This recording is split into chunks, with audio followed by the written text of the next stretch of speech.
ప్రత్యేక రాష్ట్ర ఆకాంక్షను బలంగా చాటిన మహానీయుల్లో గద్దర్ ముందు వరుసలో ఉంటారని ముఖ్యమంత్రి రేవంత్ రెడ్డి అన్నారు. హైదరాబాద్ రవీంద్ర భారతిలో గద్దర్ జయంతి కార్యక్రమంలో పాల్గొన్న ఆయన సినిమా అవార్డులపై కీలక ప్రకటన చేశారు. నంది అవార్డుల స్థానంలో గద్దర్ అవార్డులు ఇస్తామన్న సీఎం వారి పేరు మీద కవులు, కళాకారులను సత్కరించుకుంటామని ప్రకటించారు.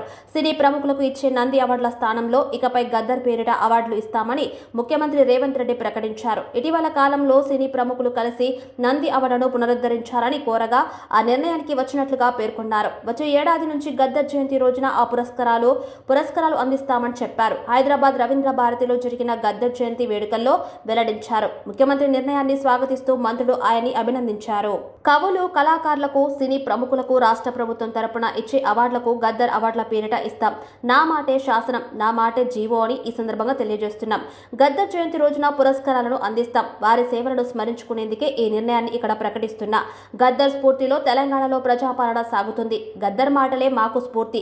పేద, బడుగు, బలహీన వర్గాల ప్రజల అభివృద్ధి ధ్యేయంగా గద్దర్ జీవన ప్రయాణం సాగిందని ముఖ్యమంత్రి రేవంత్ రెడ్డి పేర్కొన్నారు. ప్రత్యేక రాష్ట్ర ఏర్పాటులో ఆయన కృషి చిరస్మరణీయమని గుర్తు చేసుకున్నారు. గద్దర్ స్ఫూర్తితోనే రాష్ట్రంలో ప్రజాపాలన సాగుతుందన్న సీఎం అందుకు నిదర్శనమే. బీఆర్ఎస్ ఎమ్మెల్సీ కవిత అసెంబ్లీలో మహాత్మా జ్యోతిరావు పూలే ఏర్పాటు చేయాలని సభాపతికి వినతి పత్రం ఇవ్వడమే నిదర్శనమని రేవంత్ రెడ్డి వ్యాఖ్యానించారు.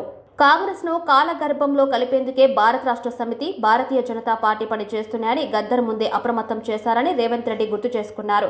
తెలంగాణలోనూ దేశంలోనూ హస్తం పార్టీ అధికారంలోకి వస్తుందని చెప్పారని వివరించారు. ప్రజాస్వామ్య పద్ధతిలో ఎన్నికైన ప్రభుత్వంపై అవాకులు చవాకులు పేలితే ప్రజలు సహించరని స్పష్టం చేశారు. ఈ రోజు ఏ పని చేయాలన్నా దాన్ని అడ్డుకోవాలని ప్రతిపక్షాలు ఆలోచన చేస్తున్నాయని రేవంత్ రెడ్డి ఆరోపించారు. ప్రతిపక్ష పార్టీగా ప్రజలకు మేలు చేసే సలహాలు ఇవ్వకుండా బీఆర్ఎస్ నేతలు శాపనార్థాలు పెడుతున్నారు రేవంత్ రెడ్డి మండిపడ్డారు. వాటన్నిటికీ కాంగ్రెస్ పార్టీ భయపడే పరిస్థితి లేదని వ్యాఖ్యానించారు. ఏ అవరోధం ఎదురైనా రాష్ట్రంలో 5 ఏళ్ల పాటు సుస్థిర పాలన అందిస్తామని రేవంత్ రెడ్డి ధీమా వ్యక్తం చేశారు. గద్దర్ అంతరంగాన్ని సృష్టికరిస్తూ రచించిన పాటకు జీవకణం, తరగని గడి అనే 2 పుస్తకాలను ముఖ్యమంత్రి ఆవిష్కరించారు. తెలంగాణ రాష్ట్రం కోసం ఉద్యమం మొదలుపెట్టిన వ్యక్తి గద్దర్ అని కొనియాడారు. సమాజాన్ని చైతన్యం చేసేందుకే గజ్జె కట్టి గలం విప్పిన గొప్ప వ్యక్తి గద్దర్ అన్నారు. త్యాగాల పునాదులపై తెలంగాణ ఏర్పడితే ఆ రాష్ట్రంలో ప్రజల ఆకాంక్షలు నెరవేరడం లేదని మళ్లీ గద్దరన్న ఉద్యమించారన్నారు. ప్రజాప్రభుత్వం ఏర్పడాలన్న గద్దరన్న మాటలే మాకు స్ఫూర్తి అన్నారు. ప్రజా యుద్ధ నౌక, విప్లవ కవి, ప్రజా గాయకుడు గద్దర్ విగ్రహం ఏర్పాటుకు సీఎం రేవంత్ రెడ్డి కీలక నిర్ణయం తీసుకున్నారు.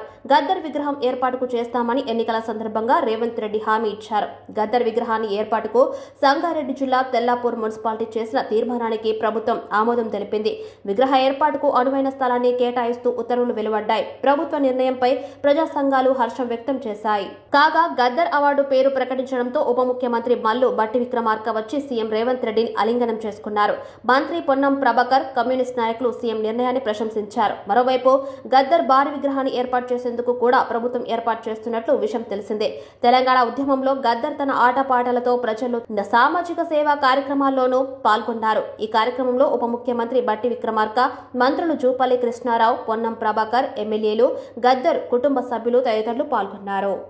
నా సినీ ప్రముఖులందరూ కూడా నన్ను కలవడానికి వచ్చి చాలా విషయాలు ప్రస్తావిస్తూ గత ప్రభుత్వంలో నంది అవార్డులు ఉండేటివి మీరు పునరుద్ధరిస్తే బాగుంటుంది అని చెప్పి సినీ ప్రముఖులందరూ నన్ను అడుగుతూ వాళ్ళకు ఒక మాట చెప్పిన.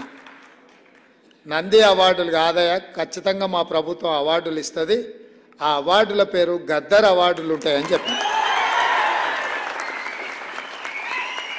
తెలంగాణ రాష్ట్రంలో కవులకు, కళాకారులకు, సినీ ప్రముఖులకు రాష్ట్ర ప్రభుత్వం తరఫున అధికారికంగా ఇచ్చే అవార్డులకు గద్దర్ అవార్డ్స్ అనే పేరు పెట్టి గద్దరన్నను గౌరవించుకుందామని చెప్పి ఈ వేదిక మీద నుంచి చెప్తున్నా. ఇదే శాసనం, ఇదే జీవో అని చెప్పి, నా మాటనే జీవో.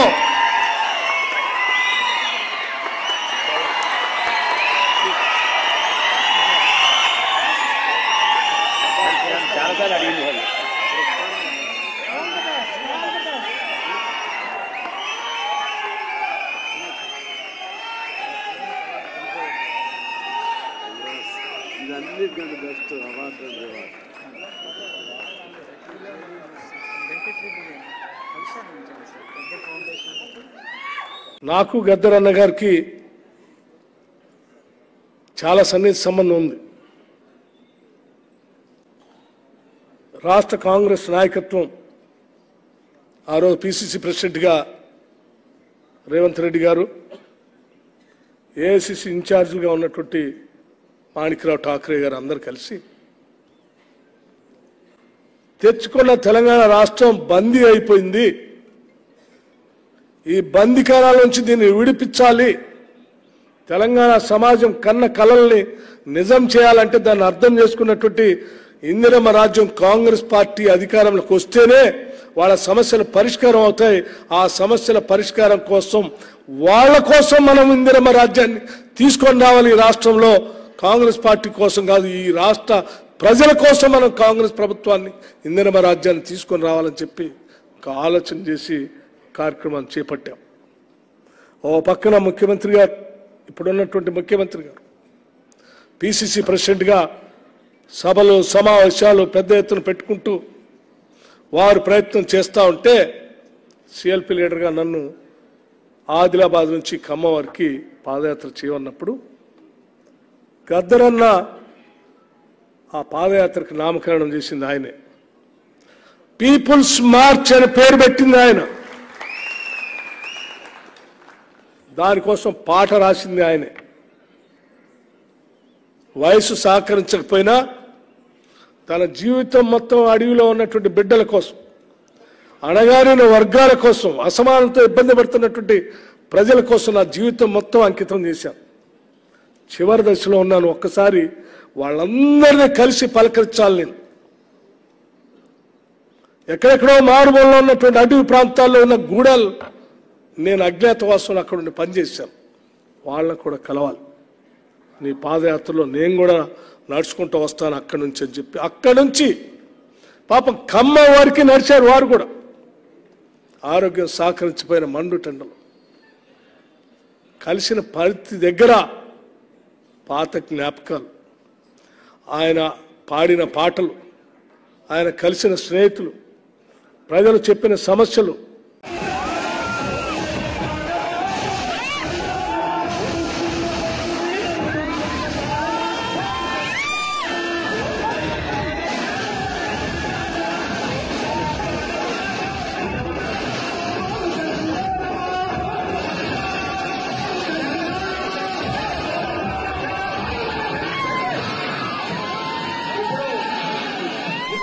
ఉన్నది గౌతమ బుద్ధుని యొక్క